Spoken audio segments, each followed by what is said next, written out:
Halo Sobat Jas Merah, jangan sekali-kali lupakan sejarah ya, begitulah kata Bung Karno. Kali ini aku akan ulas tentang minyak wangi. Oh ya sob, kalian tipe yang selalu pakai minyak wangi, apa yang cuek bebek gitu? Pada umumnya, bau tidak enak itu tidak disukai orang-orang sob. Beda dengan bau wangi, yang umumnya disukai orang-orang.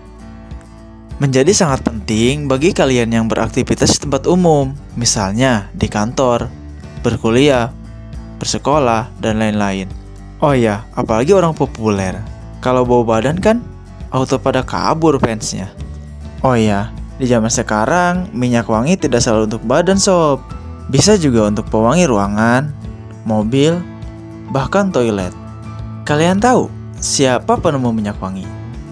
Betul, dia adalah Al-Kindi. Nama lengkapnya adalah Abu Yusuf Yakub bin Ishaq Al-Kindi. Orang barat menyebutnya Al-Kindus. Ia lahir di kota Kufah tahun 801 Masehi. Ayahnya adalah seorang gubernur di Kufah pada masa pemerintahan Khalifah Abbasiyah. Ia merupakan keturunan dari suku bangsa Kindah yang berasal dari Yaman. Al-Kindi merupakan seorang ilmuwan yang menguasai berbagai cabang ilmu pengetahuan seperti kimia, geometri, filsafat, astrologi, arsitektur, sampai musik. Selain sebagai ulama yang terkenal, dia berjasa besar dalam mengembangkan pemikiran Islam sampai abad ke-12 Masehi. Salah satu hasil temuannya di bidang kimia yang cukup populer adalah minyak wangi. Minyak wangi telah mengalami perkembangan pesat hingga sekarang. Banyak merek minyak wangi yang sekarang lebih populer dengan sebutan parfum, dijual ke pasaran dengan harapan dibeli oleh para konsumen. Selain menemukan minyak wangi, Al-Kindi juga memiliki banyak penemuan.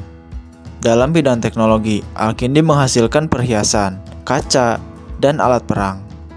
Dalam bidang arsitektur, ia merancang jembatan, mesin perang, terowongan, dan bangunan lainnya di daerah yang ditinggalinya. Al-Kindi juga dikenal sebagai filosof Islam pertama. Atas jasa-jasanya, ia berhasil menyatukan pemikiran Islam dan filsafat Yunani yang sangat mengandalkan logika. Bahkan untuk mewujudkan impiannya itu, ia membangun sebuah institusi yang bergerak di bidang perpaduan pemikiran Yunani dan peradaban Arab. Memang terjadi pertentangan antara filsafat Yunani dan agama-agama di Arab. Semua diawali dari penerjemahan buku-buku filsafat Yunani ke dalam bahasa Arab yang dilakukan oleh orang Nasrani Suryani pada masa Khalifah Ar-Rasyid dan Al-Ma'mun. Padahal waktu itu pemikiran Islam sedang berada dalam puncak kemajuan dan menganggap pemikiran Yunani sebagai musuh yang harus dilawan. Al-Kindi tampil untuk mendamaikan semua itu. Pada masa Khalifah Al-Ma'mun, ia menjelaskan tentang filsafat dan agama secara rinci dan baik. Semua argumentasinya diterima oleh kalangan kerajaan, ilmuwan, ataupun agamawan pada masa itu. Bagi Al-Kindi, sebagai umat manusia di dunia ini, intinya adalah saling memahami satu sama lain, bukan saling memusuhi. Al-Kindi juga dikenal sebagai penulis yang sangat produktif. Ilmu yang dikuasainya ditulis dalam banyak buku yang terus dikenang sampai sekarang. Ada kurang lebih 240 karya yang berhasil diselesaikannya. Menurut versi Ibnu Al-Nadim, dalam catatannya Al-Fihris, ada sekitar 231 tulisan Al-Kindi yang membahas berbagai macam ilmu pengetahuan. Al-Kindiyah adalah nama perpustakaan pribadinya yang sangat besar dan menyimpan koleksi buku serta manuskrip dari berbagai literatur bermacam ilmu pengetahuan. Akan tetapi, perpustakaan itu sempat menimbulkan rasa iri keluarga kerajaan kepadanya. Ilmuwan Bani Musa ingin merampas perpustakaan itu dari Al-Kindi. Melalui persekongkolan rahasia, akhirnya perpustakaan itu berhasil direbut. Namun dikembalikan lagi karena yang berhak memiliki adalah Al-Kindi, ilmuwan besar yang banyak berjasa pada kerajaan. Karya-karya Al-Kindi sempat musnah dari peredaran. Terjemahannya hanya beberapa yang berhasil dilacak dan ditemukan pada tahun 1950. Namun, tak semua karyanya berhasil ditemukan. hanya sekitar 25 karya saja yang telah diterjemahkan ke dalam bahasa Latin. Karya-karyanya yang masih dalam bahasa Arab tidak ditemukan sampai sekarang. Wah, sayang sekali ya sob, dari 240 karya ditemukan hanya 25 karya saja.